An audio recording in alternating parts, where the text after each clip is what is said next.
नमस्कार दोस्तों। सुधा हिंदी साहित्य अकेडमी में आपका बहुत बहुत स्वागत है।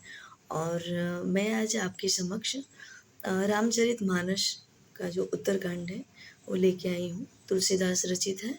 तो हम देखते हैं कि उत्तरकांड में क्या क्या कथा वस्तु है। तो उत्तरकांड की जो कथा वस्तु के दो भाग हैं।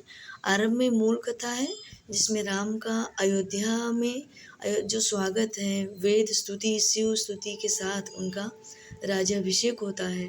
और उत्तरकांड के अंतिम भाग का हिंदी साहित्य में विशेष स्थान है, क्योंकि इसमें तुलसी का जो भक्ति और ज्ञान संबंधित चिंतन विस्तार में अभिव्यक्त हुआ है।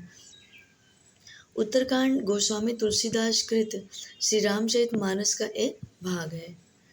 और सूक्ष्म वर्णन इनका देखते हैं। उत्तरकांड में जो क्या है, राम कथा का उपसंहार है जो सभी को विदित है।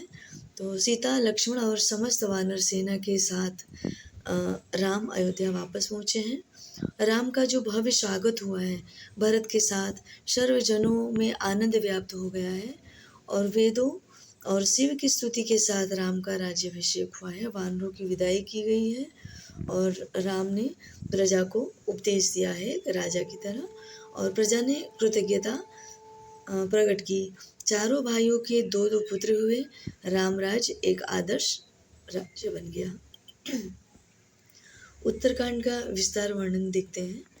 तो तुलसीदास गोस्वामी कृत रामचरितमानस का उत्तरकांड जो है, इसमें मंगलाचरण, भरत विरह तथा भरत हनुमान मिलन, अयोध्या में आनंद, श्री राम जी का स्वागत, भरत मिलाप, सबका मिलन आनंद, राम राज्याभिषेक, वेद स्तुति, शिव स्तुति, वानरों की और निषाद की विदाई, राम राज्य का वर्णन, पुत्रोत्पत्ति, अयोध्या जी की जो रमणीयता है, सुंदरता है, शनकादि का आगमन और संवाद, हनुमान जी के द्वारा भरत जी का प्रश्न और श्री राम जी का उपदेश, श्री राम जी का प्रजा को उपदेश और पूर्ववासियों की कृतज्ञता और श्री राम वशिष्ठ संवाद, श्री राम जी का भाइयों सहित अमराई में जाना, नारद जी का आना और स्तुति करके ब्रह्मलोक को लौट जाना, शिव पार्वती संवाद, गरुण मुंह, गरुण जी का काकभुसुंडी से राम कथा और राम महिमा सुनना,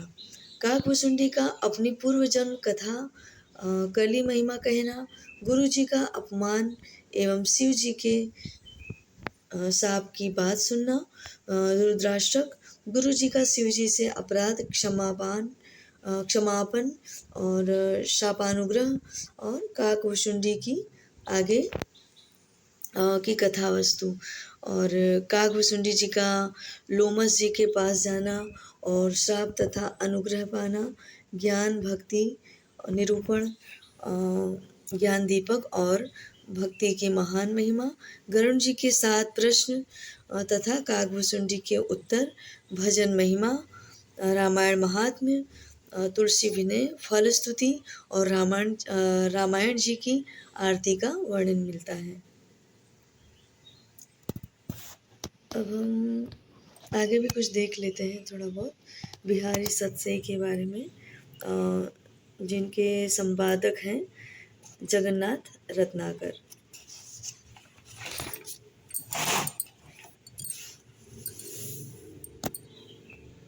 के संपादक कौन है? विश्वनाथ प्रसाद मिश्र। घनानंद के काव्य में भक्ति का व्यापक क्षेत्र विद्यमान है। अपनी परिस्थितियों के कारण जीवन की एक सीमा तक पहुंचकर घनानंद का उत्कृष्ट प्रेम और विरही हृदय शुद्ध भाव बन बैठा है। घनानंद का सुजान के प्रति प्रेम भावना राधा कृष्ण की उपासना में परिवर्तित हो गया। यही घनानंद के भक्ति भावना की विशेषता रही है। और फिर देखते हैं मीरा के पद, 1979, संपादक हैं विश्वनाथ प्रसाद त्रिपाठी। फिर देखते हैं हम प्रिय प्रवास, जिसका प्रकाशन वर्ष है 1914 और रचयिता है हरिओज जी। तो हरिओज जी द्विवेदी युग के प्रख्यात कवि होने के साथ साथ उपन्यासकार, आलोचक एवं इतिहासकार भी थे। पंडित श्रीधर पाठक के बाद हरिओज जी हैं और इन्होंने खड़ी बोली में सरस व मधुर रचनाएं की हैं। प्रिय प्रवास की रचना हरिओज जी ने 1914 में की है और यह हिंदी का प्रथम महाकाव्य है।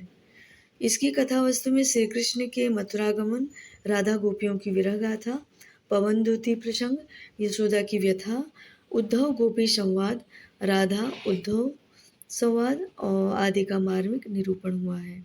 इसमें राधा और कृष्ण को सामान्य नायक नायिका के स्तर से ऊपर उठाकर विश्व सेवी तथा विश्व प्रेमी के रूप में चित्रित करने में हरिओत जी ने अपनी मौलिकता का परिचय दिया है।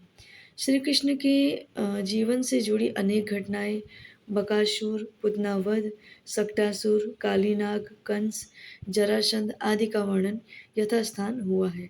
प्रिय प्रवास की राधा केवल विरहिणी नहीं है, बल्कि वह लोक व समाज की सेविका की भूमिका भी निभाती है।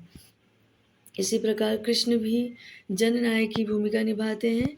इस महाकाव्य में आध्यात्मिक एवं लौकिक प्रेम को प्रस्तुत करते हुए लोक पक्ष एवं लोक कल्याण पर कवि का ध्यान केंद्रित रहा है। प्रिय प्रवास महाकाव्य कुल 17 सर्गों का वर्णन है, जो निम्न प्रकार है। देखते हैं हम। प्रथम सर्ग इसमें है संध्या वर्णन, प्रथम सर्ग में। फिर द्वितीय सर्ग जिसमें है गोकुलवासियों का कृष्ण के विरह होने पर उनका जो व्यथित होना है, दुख होता है, उन्हें जो पीड़ा होती है वो है। तो तृतीय सर्ग में इसमें नंद की व्याकुलता एवं यशोदा को कृष्ण की कुशलता के लिए जो की गई मनोतियाँ हैं। और चतुर्थ सर्ग में इसमें राधा के सौंदर्य का चित्रण है। और पांचवा सर्ग जिसमें गोकुल के विरह का वर्णन है, साथ ही राधा एवं माता यशोदा की व्यथा की जो मार्मिक अभिव्यक्ति का वर्णन है। छठा सर्ग है कृष्ण यशोदा वर्णन।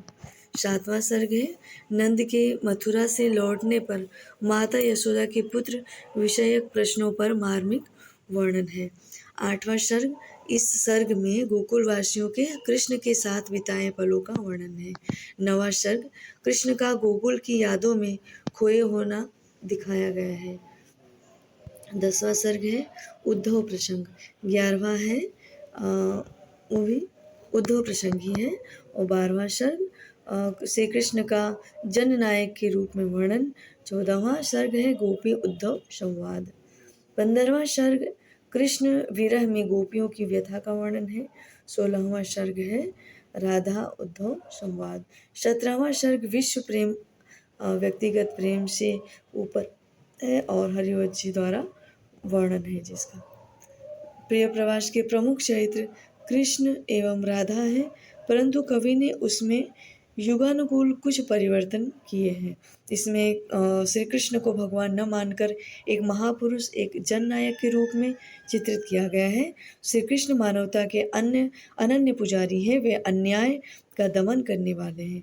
प्रिय प्रवास की राधा भी लोक सेविका एवं समाज सेविका है।